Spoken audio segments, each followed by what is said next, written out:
What's up, everyone? Astro Rain here.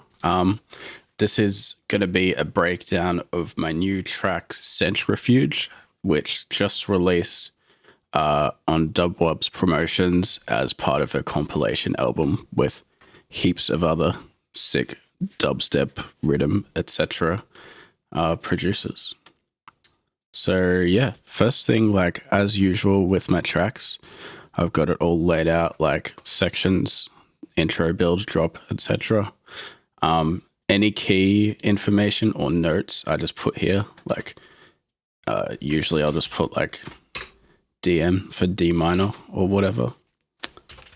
And then also, if you want to make notes based on specific parts of the track, you can just create a MIDI clip and type something in there. Pre-master chain. Basically, oh, I actually had that turned off. This would have been because I was rendering out for mastering. I usually master my own tracks, but the label actually did master this one. I assume because it's a compilation, they want everything to like sound somewhat similar. So what you're hearing in this breakdown won't actually be exactly the same, but you know, it'll get you pretty close. This is my side chaining. I believe same thing I usually do, having a separate trigger. So just a very short sample is what's triggering my side chains. Yep, same on the kick as well. I've got 3 chains here. Basic chain is just pretty much everything. Everything except for vocals gets sent to basic chain. And then the hype chain is just the sub. Vocals get sent directly to the pre-master chain just because you want vocals to kind of sit above everything else, you know? Here's the drum group. Jesus. That's a very distorted kick.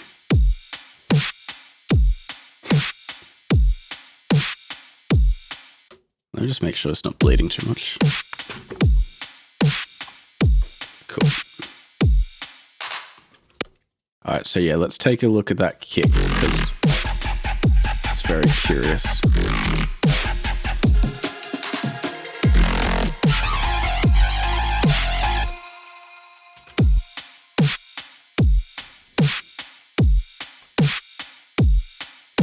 So what have I got on this kick? Ignore how it says placeholder. That's just the way the template is set up. Where the fuck is the processing on it? That's why it sounded so distorted.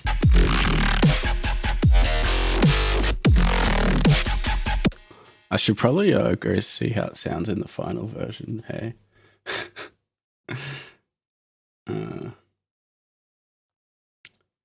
Gmail.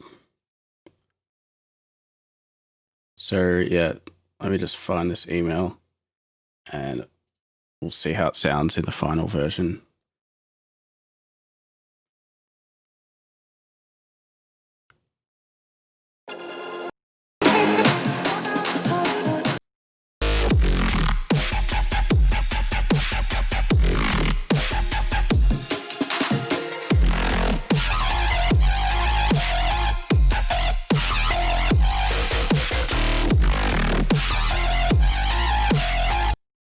Sweet.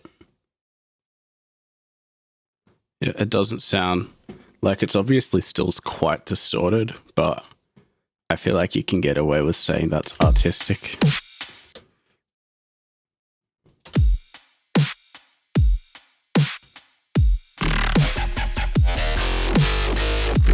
I just don't think it's like enough when it doesn't have drum bass on it. That's just disgusting.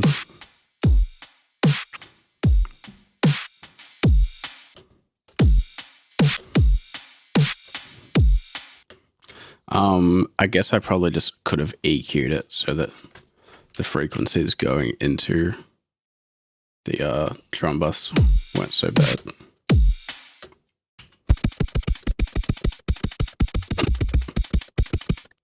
Anyway, I'm not here to fucking remake the track.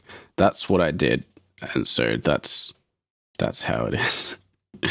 And then yeah, I've got the kick in mono just to make sure, pretty much always want to have a kick in mono.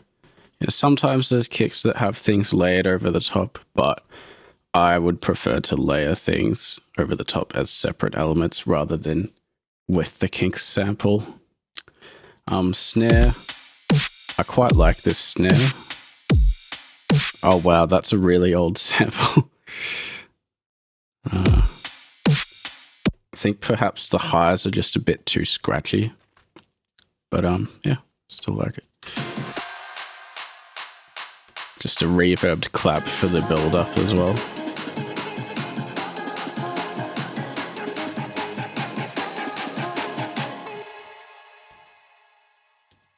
So I believe...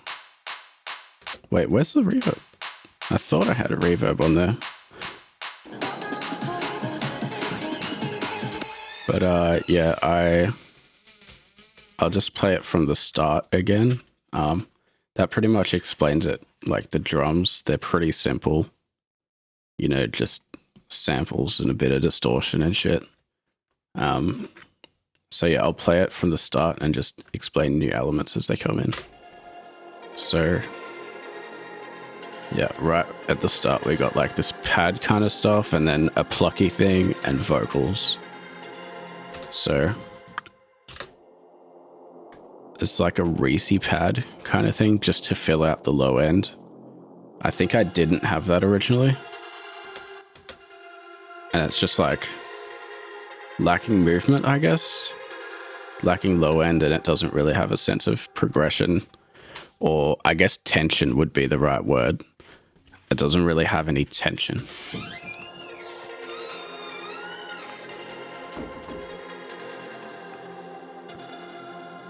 So that Reese is just like very simple. That's a lot of voices. Holy shit. But yeah, I guess if you want that kind of sound, you either have a lot of voices or it sounds a bit more sparse. Very, very low cut sound, except for the odd times where it does modulate upwards.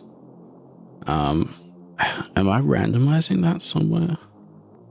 Yeah, I've got the chaos source on the filter cutoff because it's like a randomizer and I wanted it to just not be static. But also like the thing with Reese's is if you modulate them the same every time, they're like so clearly, I don't want to say robotic, but just kind of sounds cheesy if you're doing the same modulation every time with Reese's. Bit of a high shelf boost there. Interesting.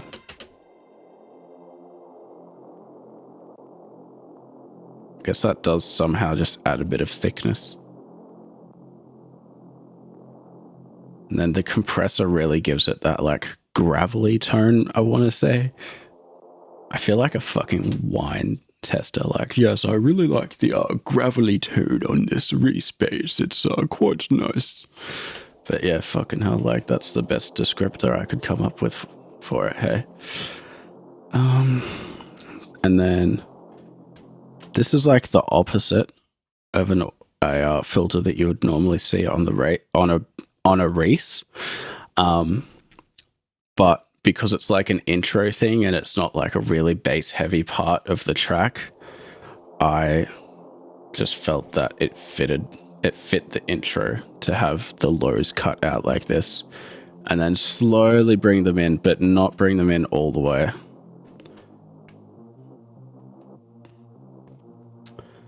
And as you can hear, it is being sidechained.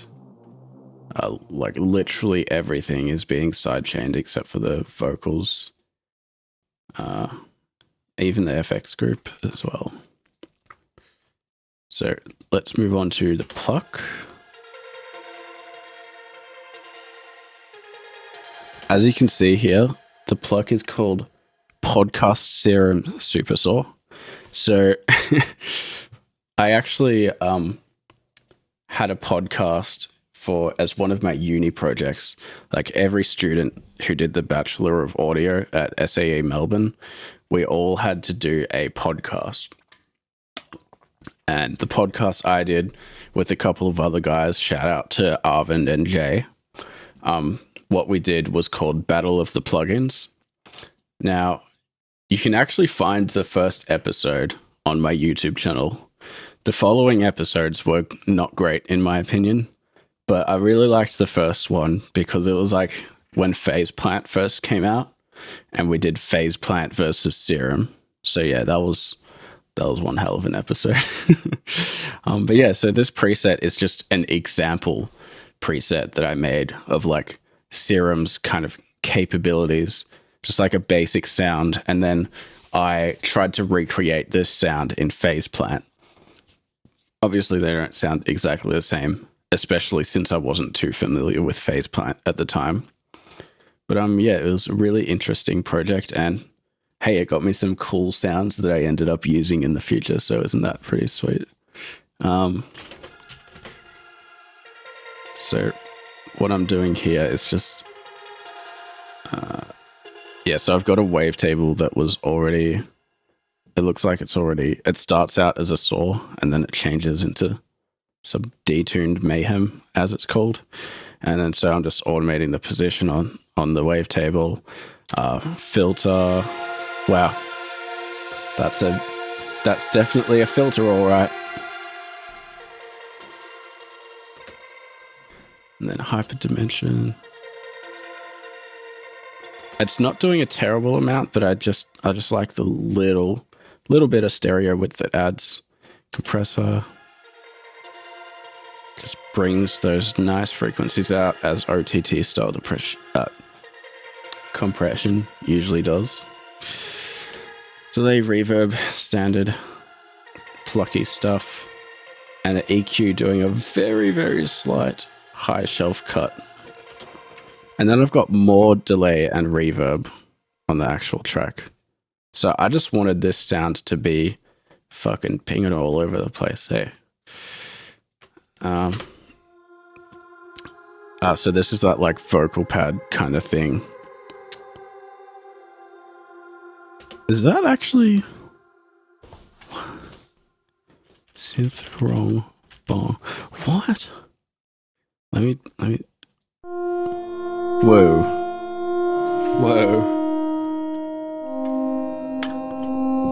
Okay, so it's not a vocal sample. Yeah, it's not a vocal sample. It's a fucking, don't know what the fuck you call that, but it sounds cool. I made it sound a lot different to how it originally sounded. I just got this tuner on here.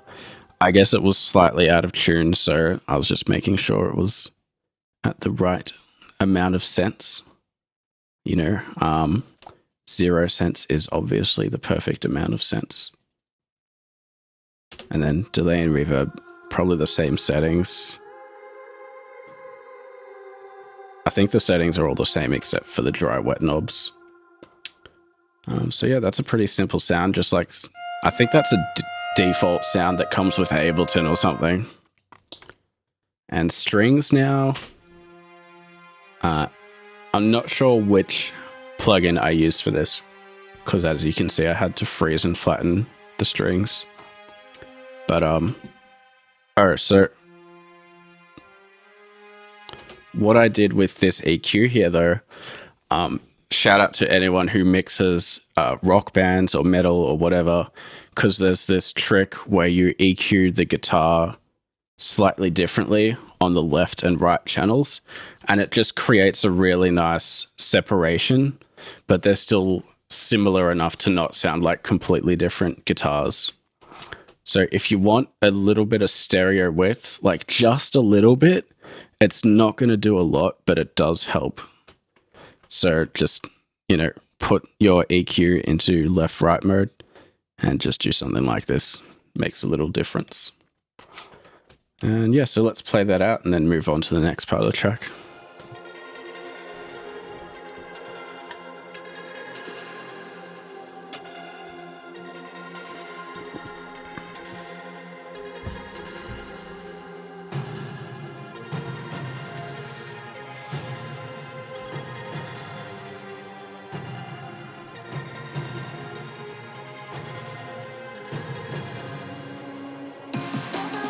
So these drums here, can't remember what library, just one of those war drum style contact libraries or film scoring, etc. You know, they're pretty easy to find, but they're fucking expensive most of the time. And yeah, it was just eating up my CPU, so I had to freeze it, and I just got quite a bit of fucking gain on here. Not a terrible amount of compression, if any, but I'm pushing it hard into the clipping on the glue compressor. And then here the break comes in. This is like my favorite break sample ever. I can't stop fucking using it. I've tried so many times to use different break samples, but whenever I hear this one again, I'm like, nah, I gotta go change that break sample back to my favorite one.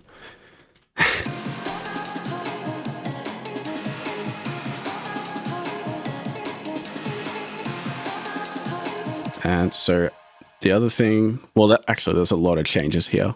So we'll just go down the list. We've got this serum that comes in. It's just like a bass, but very reverbed. Sometimes instead of going in and actually changing the pitch, you know, because it's annoying. Like, first you have to delete all these empty clips, and then you have to Control J this, and then highlight everything, and then pitch it up 2 octaves, right? Instead, why not just add a pitch device and put it up 2 octaves? Like, so many less clicks. So yeah, this bass has like, let's see what it's made out of. That's just a default wavetable. Where is it? Is it in digital? Fucking hell, I always forget where those ones are. 7. Wait, oh, maybe it's not a default. Yeah, it's not default. Okay. So that's a 7 Skies wavetable, but it's then being FM'd from analog bass drum sine. Not doing much, if anything. You can see here it's only FMing like 20%. Got some sine shaper distortion. That was one of the newer distortion modules that Steve Duda added. I really suggest experimenting with these 3. Yeah. Where are we? And then I've actually got a lot of detune on the hyperdimension here. So yeah, it just like really helps spread out the sound and just make it sound fuller. I would definitely not do this much detune on like a main sound, but since this is just something during the build in the background, I was like, fuck it, let's go crazy, you know? Because you got to pick and choose those times to go crazy. During the drop, there's definitely certain ways that things need to be, unless you're specifically trying to make an experimental genre. But, you know, during the builds and the intros is where you can just get crazy as fuck. Compressor, OTT, EQ, very slight notch automation there. Just helps bring out a bit more character. Filter. Not doing a whole lot with the actual filtering, to be honest. It's probably mostly the drive that you're hearing. And then delay. Also not doing a whole lot. So yeah, as you can see, a lot of my sounds are just a lot of little things. But then, like, if you turn everything off, it's quite a different sound. I actually do like this, to be honest, but it's not really distorted enough to be Astro Rain.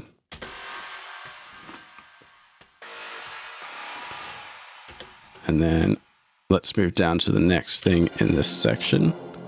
We've already gone over the res and effects. Okay, we'll go over that one later. So yeah, the vocals are like the main big thing that come in here, right? Like, these vocals are what people are going to remember. And with this tune, I was specifically trying to go for like memorability in the way of vocal chops, you know, similar to the way people will remember Skrillex's tunes for years to come. So this vocal sample is just a Kara vocal sample off Splice. Shout out to Kara. I don't know why she gets so much fucking hate. Her vocals are great.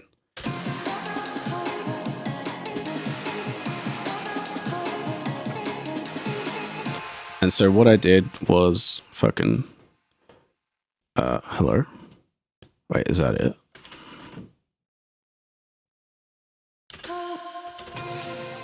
Okay, so I believe there's multiple vocal samples here. But I think they're all Kara.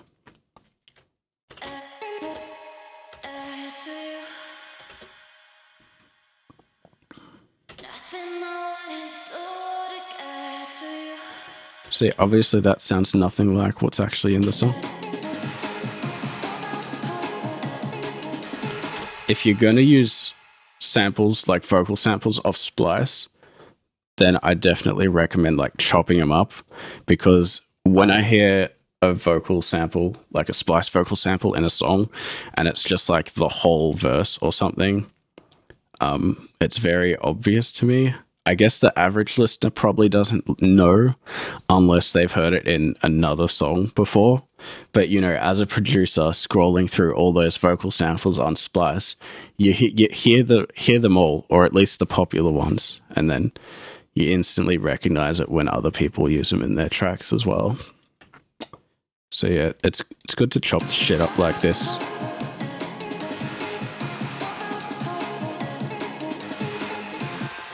And no processing on there, but on the vocal group, I do just have a low cut and reverb. Obviously, if there was like a full-on vocal line, I'll do more processing. And then it's just a shout.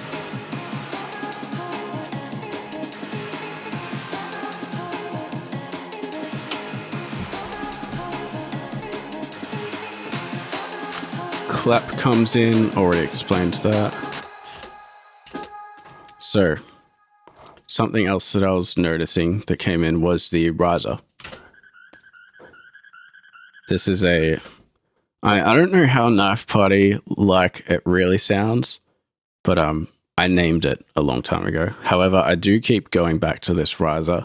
I fucking love it. Just the rhythm of it and the screechiness. It is definitely my kind of thing. It looks like I've got two different LFOs on the fine here.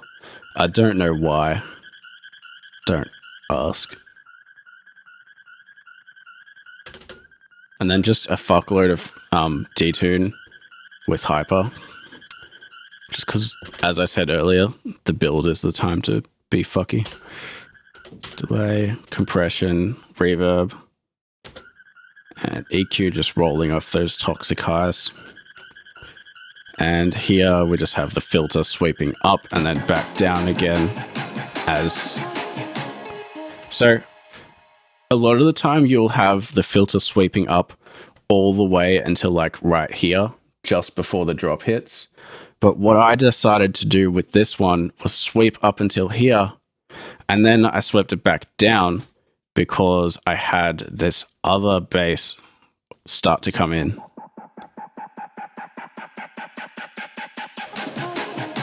So the riser was there to build hype, and then the hype was built, the awesome fucking bass started to come in and like really drive it home before the drop kicks in. So let's go over that bass, which I believe this bass was quite inspired by like older Phase 1 tunes. I think he does a similar bass quite a bit, or he used to at the very least. Oh god. Oh Jesus. So hit table. I don't know where the fuck that wavetable comes from.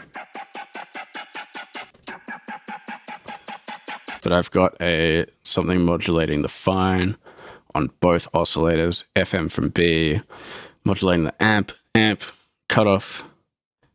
I got the drive up like halfway, fat maxed out.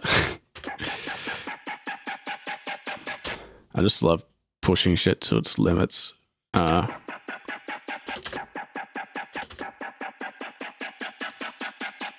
hyper actually does quite a bit for the sound.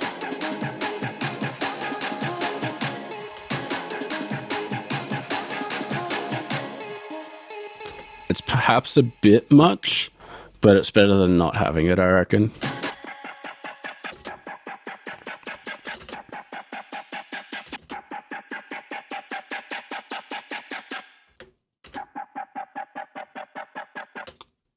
OTT is doing huge work on this one. Very slight automation notch there again, and reverb. That reverb is actually huge. God, it sounds like trash without the reverb. Saturator boosting fucking 9 dB, but I've got it on analog clip. Usually I will use... Wait, no, that's what I usually use. My bad. Soft clip turned on as usual. That's like my default. By default, I've got it turned on. OTT, filtering, cutting the lows, and I got G clip just to make sure it's not, you know, getting too much louder. If you're filtering things, G clip is really good for trying to maintain a consistent volume. I think we'll move into the drop now.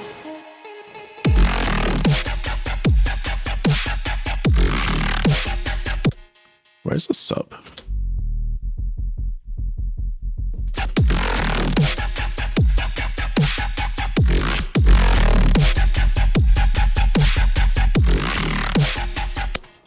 I don't know why the sub is so low.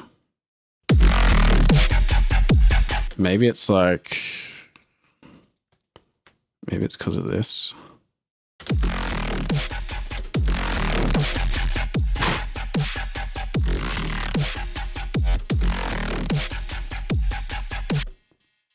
Yeah, I don't know. I'm just going to turn that up because it's annoying to listen to it without much stuff.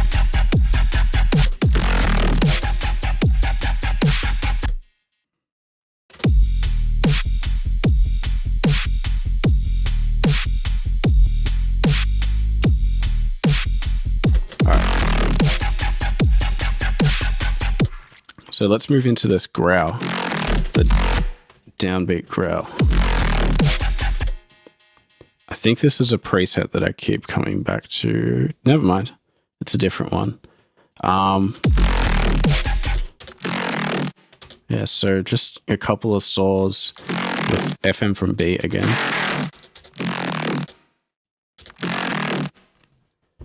German low pass, it's a really nice kind of low pass. Bit more character than the regular one.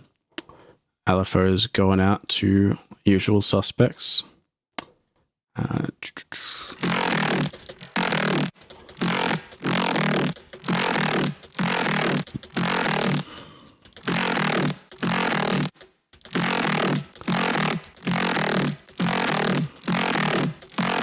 Yeah, so none of these things are making huge differences, but if I turn them all off, pretty big difference.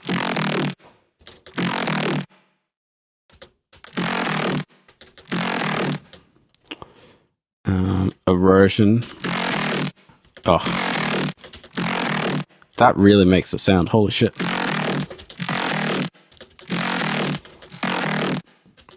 It really, I don't know how erosion does that, but it cleaned this sound up a hell of a lot. Like,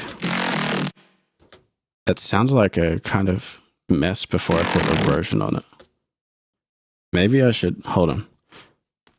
I'm just gonna screenshot that as a reminder to use these settings again, like fucking, and I'll save it as a preset as well.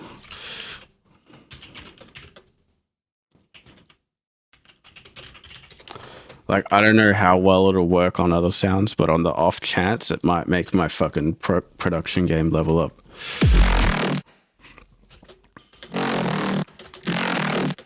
Really nice filtering on this one. I've got a filter preset that I copied from someone else. And yeah, that also just really ties the sound together nicely. Bit of EQ there.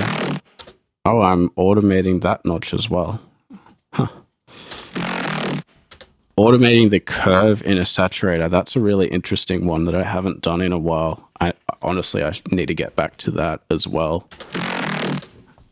Let me just check something real quick. Cool. Yeah. I completely forgot about that, but since the curve, like, I feel like when you change the curve, it adds like so much character, and there'll almost be like 10 completely different characters between 0 and 100 on this curve dial. So when you're automating it, it's almost like automating the position of a wavetable.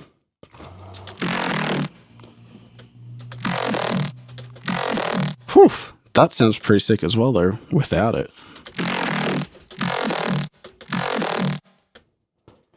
Just a gate on here. I guess there was an annoying tail. 3 fucking OTTs, you know, just the use. And on the last one, I've got the time set to 1000% just to not to have annoying tails once again.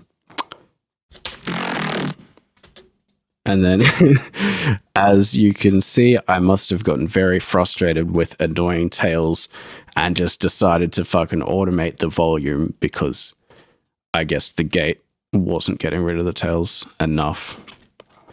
I'm also automating the mid side just to give a bit of like stereo character and not always be too like, I just didn't want the stereo field on this sound to always be the same, basically.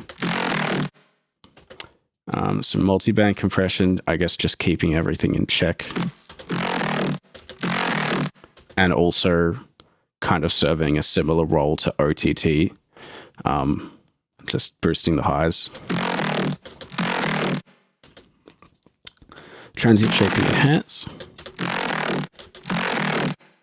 Doing quite a bit, just mostly the drive on that one, but also the transient knob is really good. It's kind of like a budget like transient shaper. There I feel I'm not sure exactly how this works, but I feel it's not exactly the same as you'll find in transient shapers.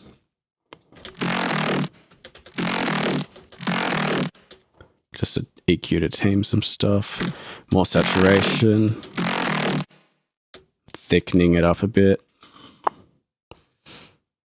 EQ again. Cutting lows.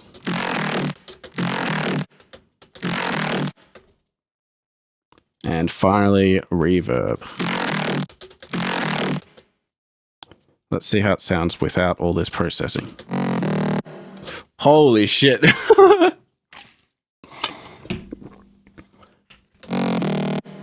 Whoops. What the fuck did I just do? Yeah, so this goes to show, note to self, don't try to do all of the filter automation inside Serum or Vital or whatever you use next. Because I've been trying to create some more growls lately, and I guess I've just been lazy and trying to do all the filter automation inside of Serum. But as you can see, there's quite a bit of automation here. And it's all done like through these plugins. So that's like really what the difference is. Holy shit. And then EQ just, I got a separate sub. So I EQ'd out the sub frequencies. Perhaps this is a bit high though. I don't know. And then G-Clip just again, keeping everything in check.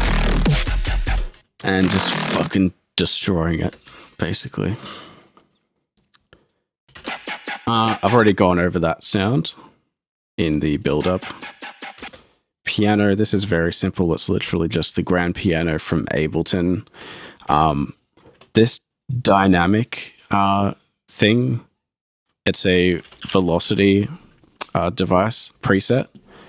So it's just really good for kind of humanizing pianos.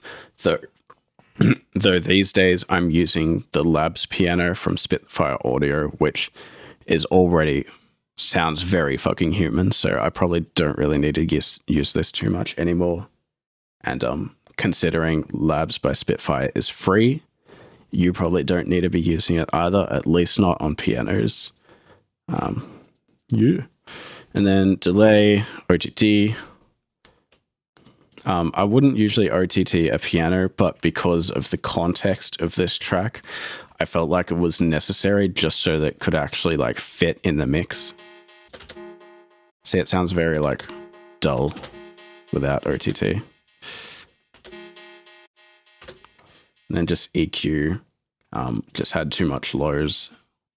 It was, yeah, again, just it wasn't fitting in the track properly. So I had to get rid of some of the lows. All right, let's listen until we hear something else that's new.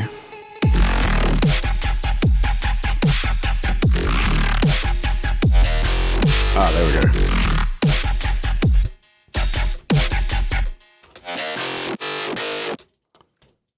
Wait, I've already... Oh, okay. So this is actually the same bass as in the build-up. Like, you remember that very reverbed one? But now it's just not reverbed. So I had a rack here. Where is it? Mixer, A, dub. Oh, sorry, not a rack. It's a send. I've got a dub send. Or return, sorry. Always get those two mixed up. Got a dub return with just delay, reverb, and a low cut on it. Just to not muddy up the mix. And so during the build, I was sending this bass to the dub return. And then, yeah, during the break, I made it dry, or not completely dry because I think it's still got reverb, but, you know, dry enough that it actually fits in a drop. So if you want this bass sound, just rewind and watch that part again, I guess.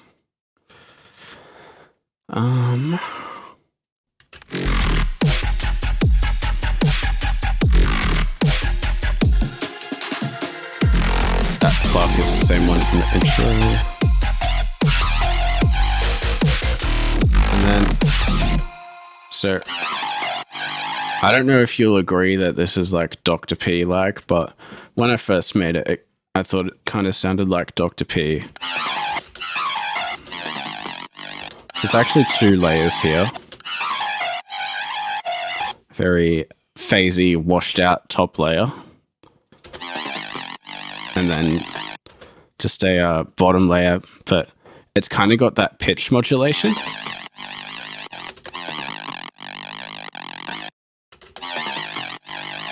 So when the two are together, the pitch modulation actually becomes more obvious than when they're separate. Or sorry, when OSC A is being FM'd from OSC B, it's more obvious because of the higher pitch.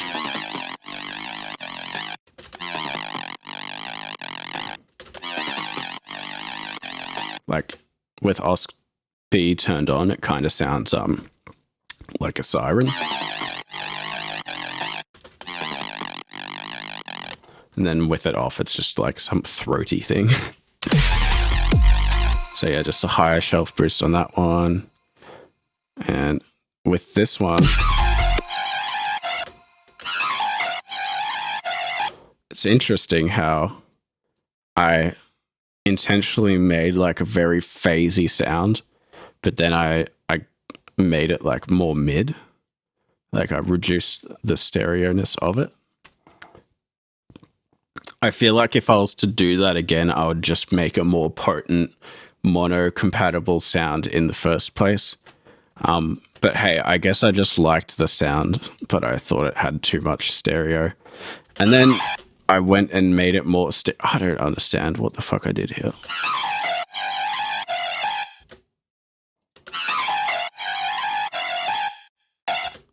Somehow I think that having these on sounds better. It really seems to like counteract. Or actually, I know what I was thinking. So I was making it more mono, like just so that I had more of like the mid signal and less sides. And then I wanted to spread that more mono kind of sound to the sides with the ozone imager. So basically, I didn't like the original side signal. So I kind of just tried to create a new one, I guess. I don't think it worked out as well as I'd hoped. It probably would have been better if I used like a different imager plugin or something else to add with like putting Serum FX on here and using Hyper or something. I don't know. Basically, probably just ignore the whole stereo width part of this channel because I do not recommend it.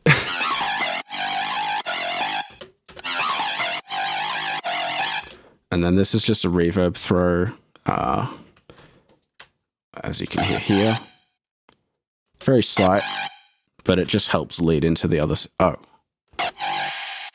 not as slight. Perhaps a bit overdone. That's a bit better. But yeah, as I was saying, it just helps lead into the other sounds. Because if you don't do stuff like that, it just kind of sounds like you're jumping between preset and preset, and it doesn't really sound like a full cohesive song. And then just cutting the lows, that's probably a bit aggressive. Once again, Pro and B, interesting.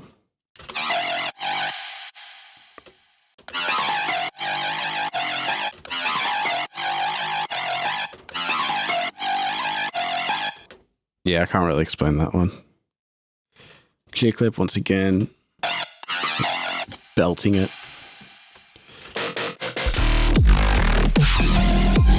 What the fuck is that? Was that this? Oh, hold on. Is that because I disabled the gate or something? What? Where's the fucking utility on there? Hello?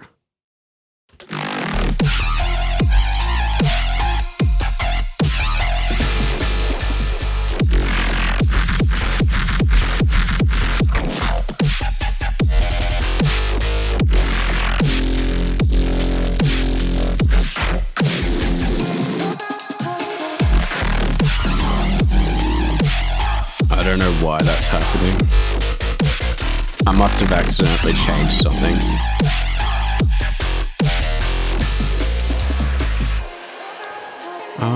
I'm not sure how much else actually changes. That might be about it. Just a, you know, that's just a riser, or not a riser. I guess technically it's a riser. It's called a riser. And then another one here. White noise. Very simple stuff, no processing on those.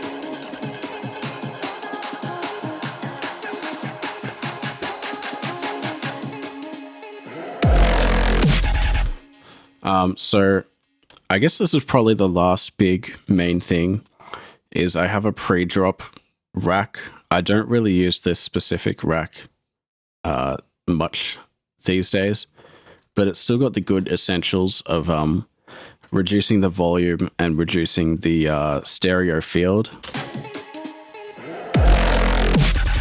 You know, when the drop comes in, it's obviously much wider and much louder than what precedes it because of this rack.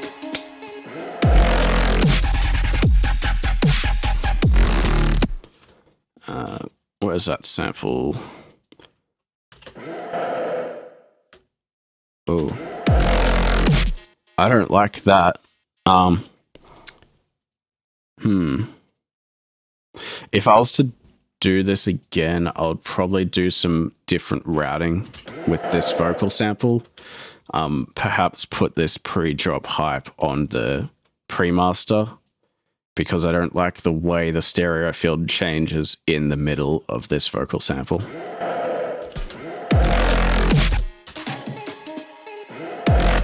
Or maybe I should have just done this.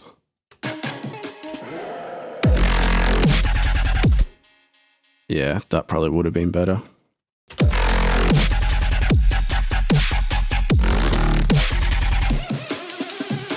Oh, there's something new.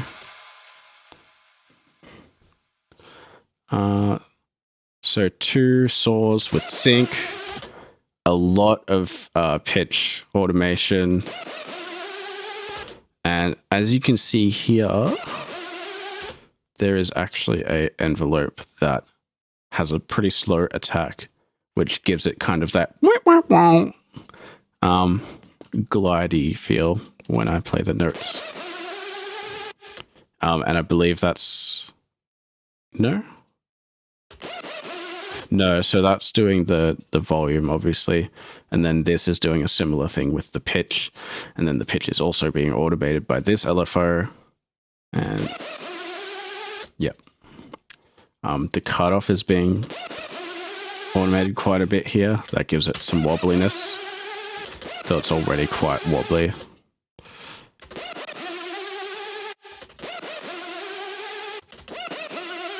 Wow, that distortion is doing a lot.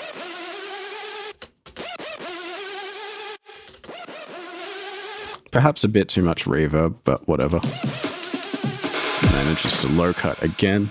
I've got that drum, this one.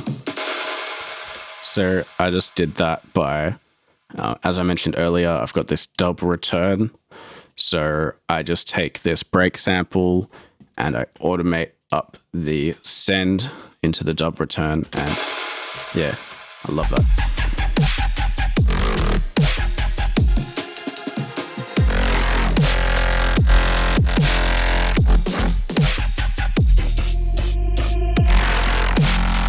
So annoying.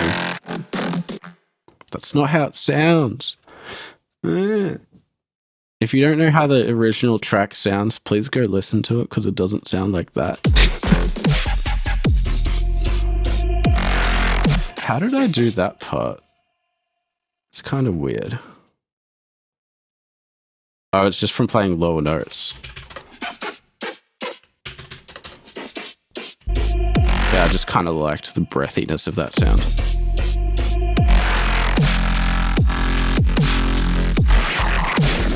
Oh my lord.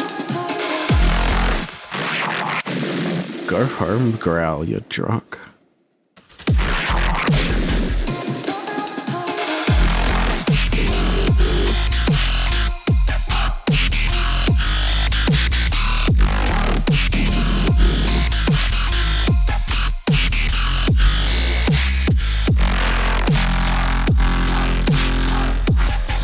Samples. Oh my lord.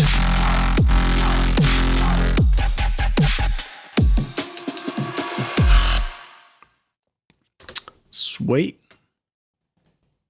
So yeah, that's about it. If there's any questions about what I did here, please do feel free to ask them in the comments. And yeah, peace.